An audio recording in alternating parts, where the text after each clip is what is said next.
Bonjour, bonsoir, ça dépend kaka ya okolanda biso. Kaka oyo rokuta na biso vraiment na kati ya chaîne na biso Mama Lorraine Mbala TV to s'abonner, to aimer, to partager vraiment ekosala biso bien makasi.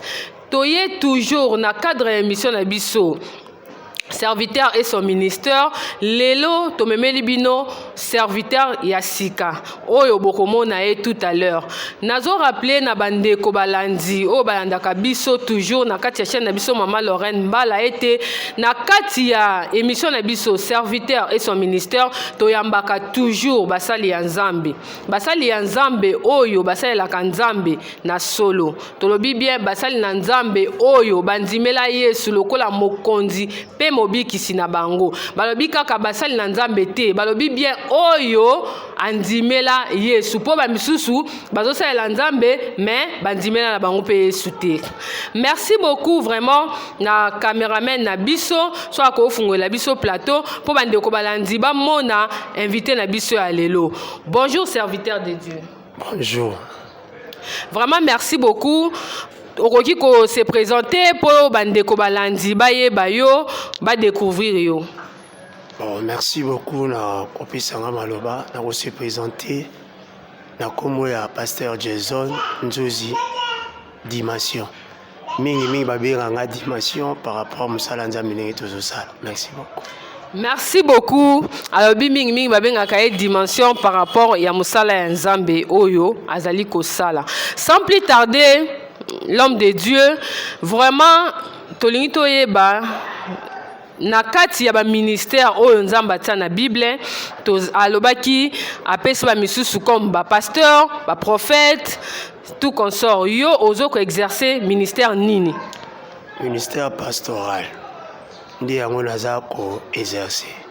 Merci beaucoup balandi ya Mama Lorraine Mbala boyoki invité na biso lelo alobi aza ko exercer ministère pastoral. Na bosanité bandeko balandi kombo ya invité na biso Pasteur Jason Nzuzi. Pasteur Jason Nzuzi bandeko balandi lelo tozana pasteur na biso kombo na ye Pasteur Jason Nzuzi. Merci beaucoup papa pour na disponibilité na yo na asiro ko pesa bandeko balandi mbote.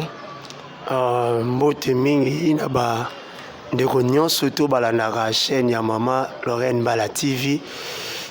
Na pesi bango mbote pe na basali na Nzambe nyonso oyo balemaka te ko soutenir chaîne oyo. Merci. Merci beaucoup papa. Ngai na balandi na biso ya Mama Lorraine Mbala tolingi toyeba. Ozwaki appel na yo ndenge nini? Esalamaki ndenge nini? Elekaki ndenge nini? Ezalaki na ndoto nde ba misusu balobaka yaki na ndoto ba misusu balobi ezalaki par conviction ba misusu balobaki ba passe mokambi na ye azwelaki vision ya yo elekaki ndenge nini? Merci pour la question moko kitoko. Appel nanga ezalaki je peux dire na dimension misato. Dimension moko c'était par rapport à bisika nazo kende ko salela Nzambe. Parce que je suis aussi chantre. Basal na Nzambe belé. So nazo yemba, ba pesinga temps ya koyemba tout ça. Babande déjà koloba. Dimension liboso bisika tout ndo kende. Babande déjà koloba. Dimension mibale, je suis aussi un footballeur. Entraîneur nga kala fils Mosengo. Pendant que nazo beta balé un jour, aloba nga yo oza pasteur. Oza pasteur. Et les kaki. Et de s'intéresser vraiment sur la montée parce que dans le moment là, la coca qui vraiment on s'est focalisé dans la montée. Mais place c'est que confirmant ma cassi pasteur Bertin Mouyeka au de à Otida Rozon Samoli mais pas en colo. Il est en plein culte. Et ça que culte à Matone, ça qui pega en juillet ben 2013 vers le 17. La culte, la Komaki avant, il n'y a pas Komaki avant, mais j'étais là à l'intérieur, dans l'heure modérée, à Kotaki. Je ne savais pas qu'il y avait Nasi Malanga. À un certain moment, on a baloki na monier, na pessier micro de façon qu'il y a prêcher. Et tant à bandi ko prêcher, à télémisinga na tanga Bible, na bandi tanga Bible, à binanati alors téléma. Et ça qui au moins 30 minutes comme ça. Nazara debout, na tanga Bible azotea, à Beninga. Abilanga, tuning la question, tu fais quoi dans la vie? Nabi non, naza artiste, musicien, natanga naina, et instrument de base dans les guitare. Alabi non, nzamba bingo pour l'angoté. Toi tu es un serviteur de Dieu. Nzamba balanga lelo yo za musela nzambe. Alabi directement à l'église que oyaza musela nzambe. Banda luboye baraza musela nzambe. Et notre papa révérend Nestor Moumengaza qui a été dirigé par pasteur titulaire. Alabi botina mwana oyo à sa théologie parce que c'est un serviteur de Dieu. C'est là où j'avais confirmé appel nanga. Donc c'est un peu ça. Merci beaucoup Balandina Biso ya Mama Lorraine Mbala TV boyo kindenge pasteur a ABC Biso ezalaki en pleine kilt nde mosali na Nzambe alobelaki papa tangu ba ebisaki obongo esalaki ondenge nini?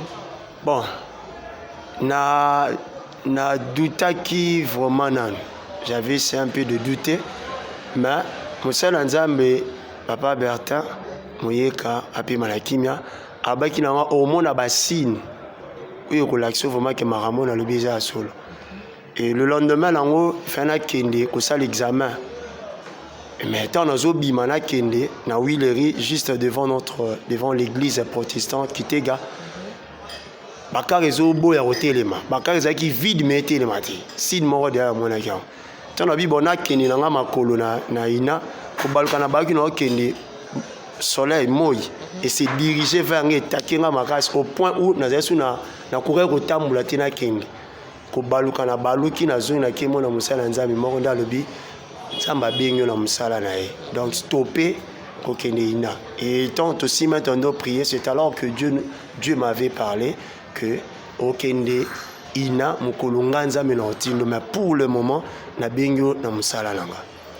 Merci beaucoup papa, vraiment tolandio na boké binyonso. Nazo profiter na occasion pour na koloba que tangu ba ebisi bongo mbala moko akotaki na musala te. Eza lokola lelo te bakoyi koyebisa yo likambo mbala moko okoti non. Leka nanu na makolo ya basali na Nzambe ou soit ba confirmer lisusu yo ndenge papa lobi balobaki na ya komona ba signe. Amoni pe ba signe yango. Donc c'est ça. Eza te mbala moko akotaki na likambo yango esalamaki bongo te. Merci beaucoup papa.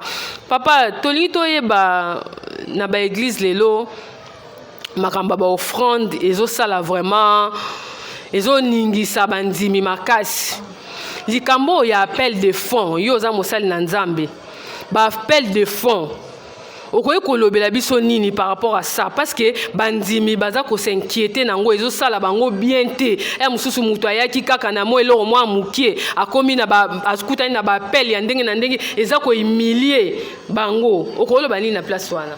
Merci pour la question.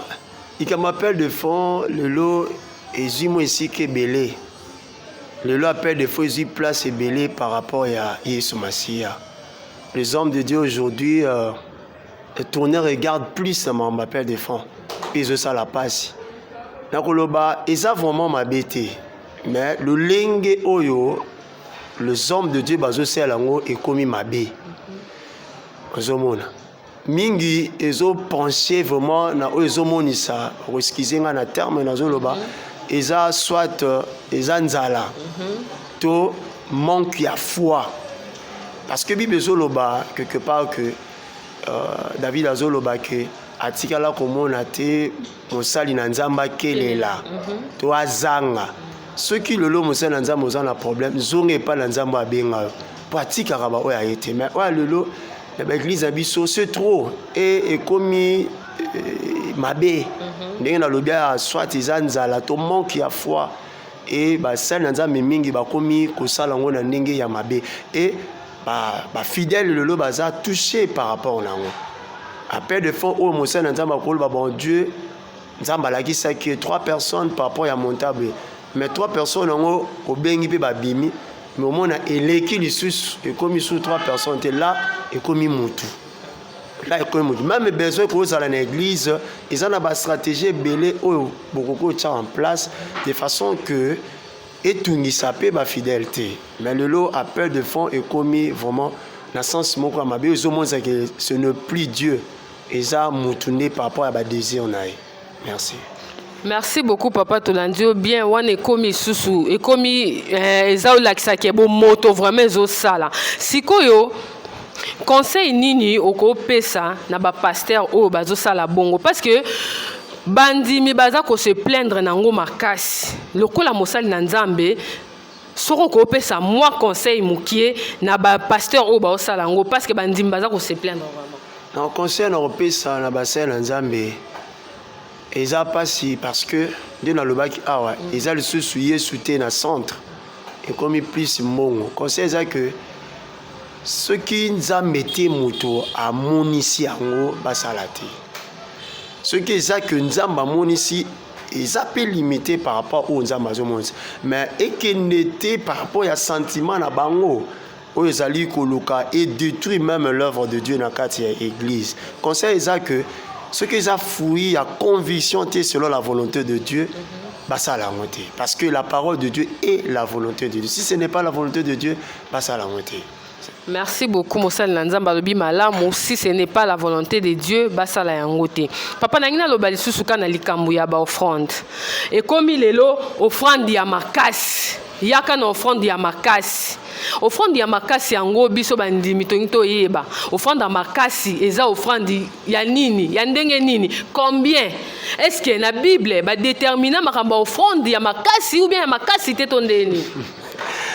Offrande à ma case, la Bible existera. Même si ce romanite au tali dans l'Ancien Testament, même dans le Nouveau Testament, bâtira les siga montés redéterminés offrande à ma case.